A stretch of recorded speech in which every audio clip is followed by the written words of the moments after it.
Na tosi tomoni déjà na loi électorale on enya bazo examiner yango ebimisi Tshisekedi na bato na ye poisa. Donc makambo to bandaki kobundisa bandaka la bato ebele bakufi pona démocratie ya na mboka na biso nde makambo kaka Tshisekedi azo prolonger dictature. Donc ndenge eza bongo biso toko telemisa ba congolais pour ete to kozongisa élection présidentielle na 2 tours. Machine à voter wana toko bwaka yango na moto. Équipe ya kala nyonso ya seni bao basalaki mayu ya élection ba fraude électorale tokotia bango libanda. Nde sikoyo ba congolais ba okenda mpona miya solo po ba congolais bazwa souveraineté na bango.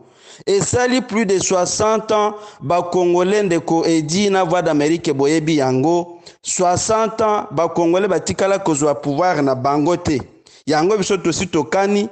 Ce ka bakene bazo kende boye tokosala nde article 64 to requalifier processus électoral à travers transition ya solo parce que trop c'est trop bana mboka balembi et ça suffit tokotelemisa bana mboka poto silisa désordre wana matondo.